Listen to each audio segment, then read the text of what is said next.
Bonsoir Jean-Christophe Cambadélis. Bonsoir. Merci d'être sur le plateau de BFM TV. Vous êtes secrétaire national au Parti socialiste chargé des affaires internationales, également un des proches de Dominique Strauss-Kahn. On parlera évidemment de son passage à Paris. Mais d'abord, que faut-il faire aujourd'hui pour aider le peuple libyen contre Mouammar Kadhafi? Je veux parler du Wall Street Journal, par exemple, qui aujourd'hui dit il faut menacer l'armée de l'air libyenne de bombarder ses bases aériennes si elle continue de réprimer les manifestations. Est-ce qu'il faut passer à plus fort, à plus loin, pour éviter le bain de sang qui est annoncé par le dictateur libyen? Il faut éviter le bain de sang, mais il faut sortir nos ressortissants. Oui. Et je préconise que nous n'employions pas un langage guerrier alors que nous avons des compatriotes qui pourraient être pris en otage. L'urgence aujourd'hui, et je ne comprends pas pourquoi nous avons perdu autant de temps, l'urgence c'est de sortir l'ensemble des ressortissants français et d'autres pays européens de cet enfermement dans lequel ils sont aujourd'hui à Tripoli, à Benghazi. On a perdu du temps, le gouvernement français a perdu du temps? Je ne comprends pas pourquoi nous avons perdu 48 heures, nous n'avons pas pris les mesures immédiates, l'Italie l'a fait, la Grande-Bretagne a envoyé un bateau, aujourd'hui nous nous trouvons dans une situation où nous arrivons un peu tard. Apparemment il y a un avion qui n'atterrit pas à Tripoli ce soir. Hein. C'est pas, on connaît Kadhafi. Et on sait qu'il fonctionnera comme d'autres dictateurs en leur temps qui ont essayé de retenir des otages occidentaux parce que c'est sa protection pour pouvoir continuer à assassiner son propre peuple et tenter de se rétablir. Donc là, il y a encore une faute diplomatique, politique, stratégique dans la politique française. Donc pour le moment, pas de grandes phrases et pas de trop grandes phrases avant la sortie de nos ressortissants. On va aller tout de suite à New York où a été réuni un conseil de l'ONU, le Conseil de sécurité de l'ONU en urgence. Emmanuel Dutheil, merci d'être avec nous en direct. Est-ce qu'on envisage ce soir à l'ONU une intervention musclée pour éviter le bain de sang ou est-ce qu'on va s'en tenir à des déclarations formelles ? Ça semble plutôt être la deuxième solution, un route qui semble être retenue pour le moment par les membres du Conseil de sécurité. Une réunion exceptionnelle ici qui se tient depuis maintenant quelques heures, puisqu'elle a commencé juste après 16 heures ici à New York. Et vraiment, de ce que l'on peut entendre dans les bruits de couloir, ce sont pour le moment uniquement des messages formels qui devraient être envoyés contre la Libye. Et encore, c'est un espoir de plusieurs diplomates de réussir à arriver à obtenir un message clair, rapide, qui dénoncerait les violences en Égypte et qui appellerait à un respect des droits de l'homme. Mais pour le moment, personne ne parle ici de lancer une opération militaire contre la Libye. Rien du tout de tout ça pour le moment ici aux États-Unis. Merci beaucoup Emmanuel. Évidemment, si une déclaration a été adoptée, vous revenez nous en parler. Donc, des déclarations formelles, est-ce que ça suffit ce soir de la part de l'Europe, de la part de la France, de la part de l'ONU ? Bien, on peut menacer du tribunal pénal international à la fois Kadhafi et l'ensemble de ses fils. Je pense que cette voie-là serait une voie beaucoup plus efficace parce que ces derniers ont bien envie de quitter un jour leur propre pays pour venir s'amuser comme ils le faisaient en Occident. Ça, c'est un élément, mais si toute la communauté internationale exerce une pression, la Ligue arabe vient de le faire, Kadhafi va voir que sa marge de manœuvre est réduite. Or, c'est toujours quelqu'un qui a pris en compte les rapports de force. Toujours. Et je crois que après sa déclaration d'aujourd'hui qui vise à essayer de stopper le processus en cours, parce qu'il y a des villes qui sont aux mains des insurgés quand même. Il a perdu le contrôle d'une partie du pays. Voilà, d'une partie du pays, il est appuyé sur des tribus, il est obligé d'être extrêmement violent dans le discours parce qu'il doit rassurer ces tribus qui se demandent où est passé le pouvoir. Donc, après, s'il voit qu'il est isolé, s'il voit qu'il y a des risques de tribunal pénal international, il peut y avoir d'abord la possibilité de sortir nos ressortissants, je le disais tout à l'heure, et puis en même temps de le tenir à distance de son propre peuple. Alors justement, vous le disiez, l'isolement de Kadhafi s'accentue et par exemple beaucoup de diplomates ont fait défection depuis hier. On va aller à l'ambassade de France, enfin l'ambassade de Libye à Paris, pardon, Patrick Sauce. Vous y êtes depuis le début de l'après-midi. Est-ce que l'ambassadeur de Libye à Paris a fait défection comme un certain nombre de ses collègues, par exemple l'ambassadeur aux États-Unis ou l'ambassadeur aux Nations Unies? Ah bien écoutez, il a à moitié fait défection, on va dire. Il a été fortement question d'une démission dans la journée. On pouvait même vous le dire au cours de la matinée que l'ambassadeur de Libye à Paris, mais également son voisin, puisque l'UNESCO est juste ici, son voisin ambassadeur libyen auprès de l'UNESCO, ils avaient décidé en cours de journée de démissionner et semble-t-il par crainte de représailles toujours du pouvoir de Mouammar Kadhafi, ils ont décidé de se rétracter tout en annonçant qu'ils se mettaient du côté du peuple par une déclaration. Alors c'est une personne de l'ambassade qui est sortie dans la rue, qui a essayé d'en parler avec nous mais qui a refusé de lire le communiqué, mais qui nous a tous même dit que les deux ambassadeurs, autant à Paris que celui auprès de l'UNESCO, se mettaient du côté des manifestants. Ils sont de plus en plus nombreux, hein. Ce soir ils étaient environ 150 pendant toute l'après-midi, ils sont près de 500 désormais ce soir après la sortie du bureau. Ces manifestants ont pu écouter le discours de Mouammar Kadhafi et évidemment ils n'ont pas été surpris, ils sont toujours aussi en colère contre le colonel. Écoutez, un étudiant libyen que nous avons interrogé avec Guillaume Bernard tout à l'heure. Il veut qu'elle soit une vraiment guerre civile entre les tribus. Il joue dans une carte brûlée, l'islamophobie, les Qaïda et tout ça.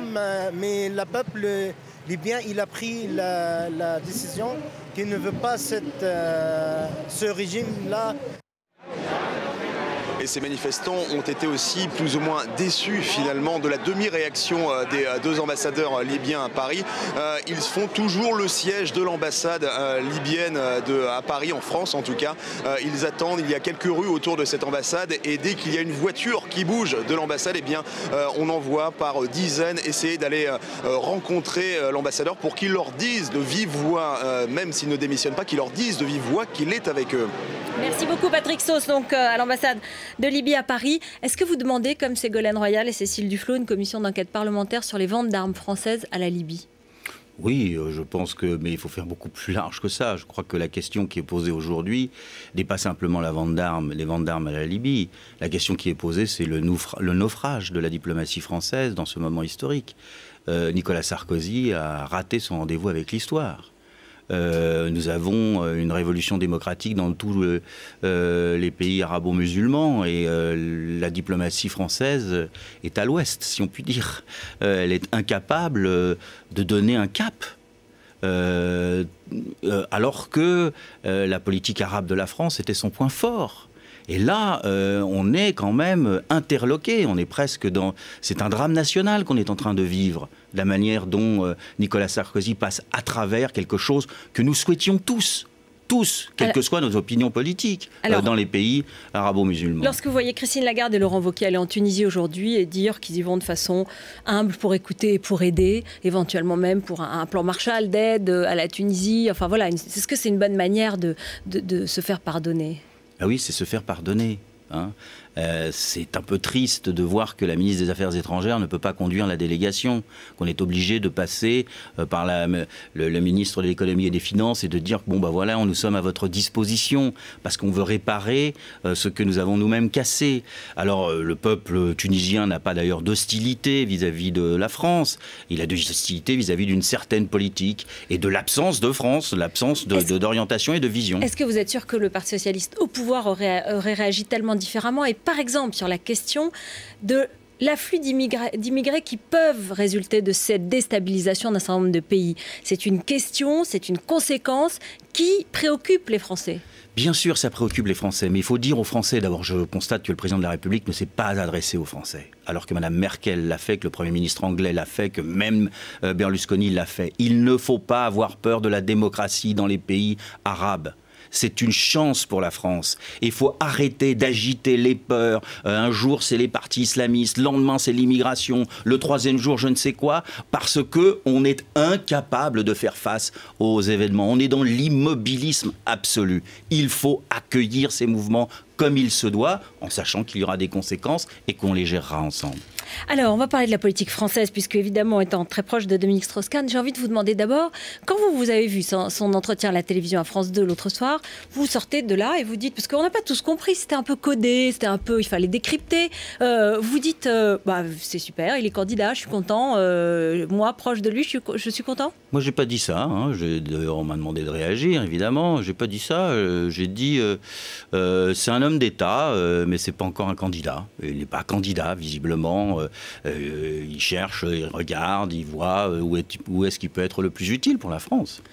Lointain, hautain, Tartuffe, voilà ce qu'on dit Jean-François Copé, François Baroin. Jean-François Copé parle toujours de lui, donc c'est une autre manière de parler de lui, c'est-à-dire de Jean-François Copé. C'est quelqu'un qui est hautain et qui est lointain. Facile. Bon, mais non, mais bon, voilà, on est dans le jeu de rôle, dans une situation où je crois que la droite ne sait pas comment l'attaquer. Elle ne sait pas comment attaquer Dominique Strauss-Kahn. D'un côté, c'est un personnage extraordinaire. C'est l'honneur de la France au FMI. C'est le grand régulateur de l'économie mondiale. On souhaite, d'ailleurs c'est le même discours à l'extrême gauche, on souhaite qu'il reste au FMI. Et de l'autre, évidemment, il est là-bas, il n'est pas ici.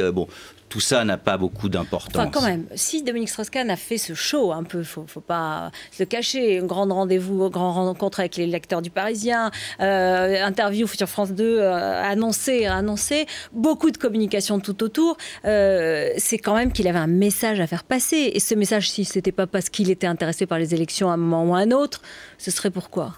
Simplement pour dire que le Je vous aime, FMI, vous les Français. Non, pour indiquer en quoi le FMI développe une autre politique et autrement que ce que l'on dit.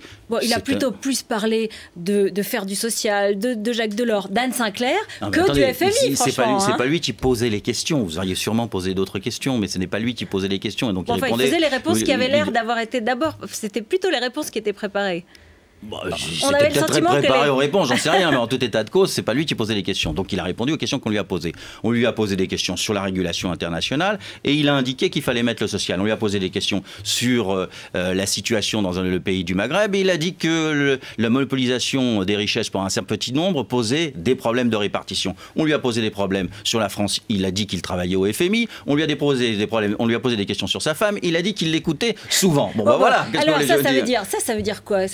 Ça veut dire qu'il est d'accord avec elle sur le fait qu'il ne fera pas un nouveau mandat au FMI ? Je ne sais rien. Moi, je ne suis pas là pour commenter les commentaires du commentaire. Je vois ce qu'il a dit. Je ne sais pas ce qu'il en tire comme conséquence. On le saura bien bientôt. Vous avez vu qu'après, lorsqu'Anne Sinclair a écrit sur son blog hier aussi qu'elle condamnait un peu l'ouverture du débat sur l'islam par le président Sarkozy, que ça a été aussi interprété comme une pensée de Dominique Strauss-Kahn. Et on dit déjà, oh là là, sa femme, c'est sa porte-parole. Pas du tout. Attendez, je sais qu'on vit dans un univers machiste. Mais Anne Sinclair est une femme indépendante. C'est pas la première fois qu'elle réagit sur les questions de l'immigration. Elle l'a déjà fait plusieurs fois. D'abord parce qu'elle a été concernée à un moment donné où elle voulait refaire sa carte d'identité. Ensuite, quand il y a eu le débat sur l'identité française. Aujourd'hui, elle continue.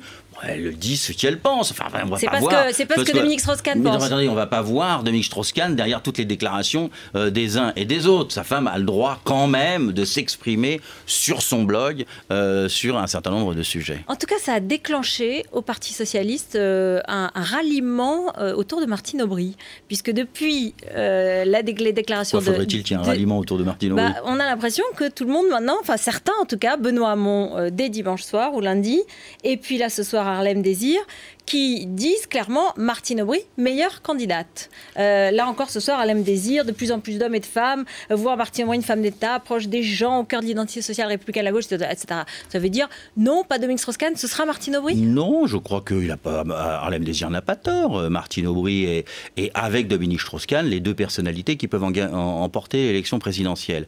Je n'imagine pas une seule seconde, je ne le souhaite pas, j'appelle même tout le monde à garder ses nerfs, qu'il y ait un affrontement, à un moment donné ou à un autre, entre Martine Aubry et Dominique Strauss-Kahn. Il y a un risque. Je n'y crois absolument pas. Je pense que... Quand même, là, c'est un peu tendu, là, on a l'impression. C'est pas tendu du tout. Là, vous vous trompez complètement. Je pense que Martine Aubry mène le Parti socialiste. Ce faisant, elle a une place dans l'opinion assez forte. Elle rassemble l'ensemble des socialistes. Elle prépare le projet des socialistes pour les élections législatives et présidentielles. Donc il y a un pacte et le pacte continue finalement.